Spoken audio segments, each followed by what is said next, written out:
Hey everybody, it is day 24 of 31 and 31, and I'm going back to Japan once again. And I know it seems like I'm like hanging out in like Japan, Taiwan, and then in Spanish language films and a couple of diversions here or there into Germany and other parts of Europe.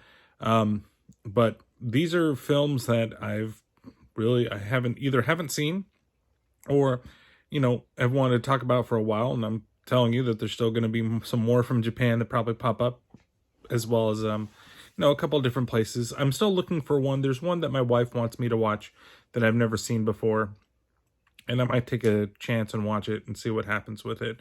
But I don't know if I want to rent it. That's part of it. But we'll see what else we can find. But again, we're here in Japan, and now this is one where I've seen the remake, but I haven't seen the original.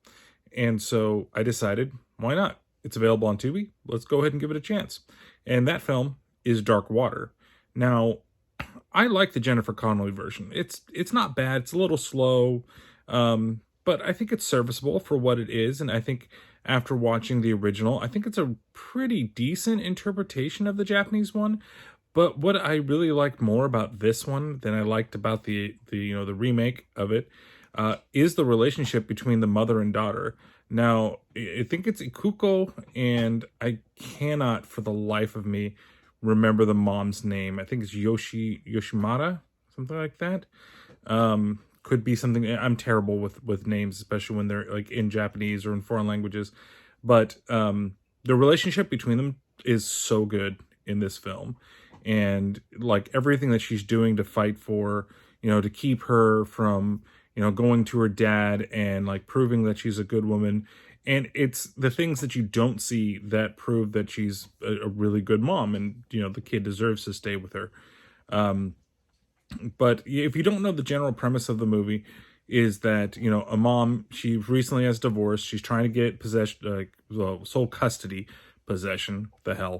sole custody of her daughter, and the father is fighting it. And in that, she's finding like a place to live now because recently divorced, and she needs to be able to provide for her daughter. And she ends up renting a place in kind of a rundown building, and there's like a spot that appears on the ceiling above her bed, and the water starts dripping in, and that creates a whole mystery. And it really is a ghost story. Like, this is like, not, I want to say standard, but this is like what I expect from like a Japanese ghost story. At times it feels like things are a little overacted, but I think that's the character, and it's her kind of like breaking down because the environment around her is breaking down, and how much she wants to figure out what the hell is going on, and she thinks that her husband's fucking with her, and there's something more, but it's not like a sinister thing. And I think that's what makes this really good. Of course, my co-host, the normal co-host, she's putting her I try to get her to do the review for me, but she's just not being cooperative.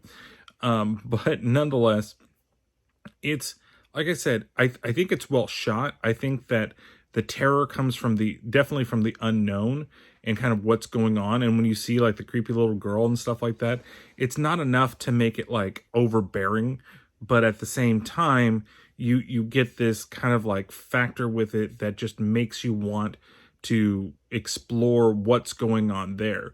And ultimately what happens there, is it's not like a big twist or anything like that, and it's actually kind of sad once you figure out like the big thing with what's going on in this apartment building. And it is really sad, and the ending is sad itself, not just the ending like of where the ghost story and the mystery is found out, but just the very end of the film is extremely sad. And I'm really glad that they included that little bit in here and not just ended it where they could have ended it. Overall, it's just a good movie. It does move a little slow, I will give it that. But it's not like, it doesn't need like big giant jump scares or like really creepy like monstrous type things or gore or whatever to make you feel this sense of like isolation, and for your own sanity to slowly dip while our main character is going through the same type of crap. So I definitely give this 4 out of 5 dirty bath waters. it's just a good movie. It's really, really good. I really enjoy it. I'm glad that I got to see this, and like I said, I do really actually enjoy the remake of this one. I thought that was pretty good. I think it's pretty faithful. I think it's one of the few like remakes like The Ring that really do work. It's just a lot of fun.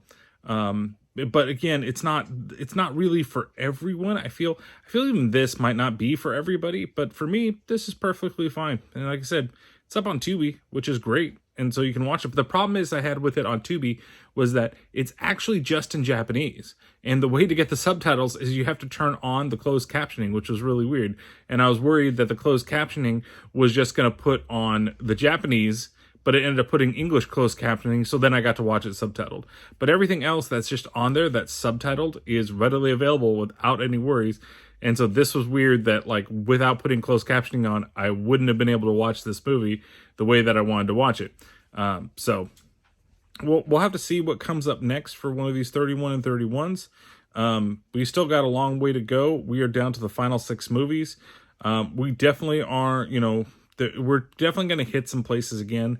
There might be an English language movie if I can find one that is international that would be worth watching. Definitely trying to go back to France one more time, trying to go back to Germany one more time. We're probably definitely heading at least into China. We're definitely going to Japan, and we're definitely going to get a Spanish language movie out of the end of this. Just stay tuned, and thank you guys for watching. Hope you guys have enjoyed all these so far. It's a lot of movies to watch and a lot of reviews to do. But don't forget too, I haven't been saying this in many of these, don't forget to check out the podcast. We're doing a lot of Wes Craven movies, and the recently released episode was on Cursed, and I had a lot of fun doing that, and there's a special little Easter egg at the end of it. That was episode 200. Why did it have to be cursed? I don't know. That's just the way it went. So thank you guys for watching. Catch you on another one of these 31 and 31 horror movie reviews.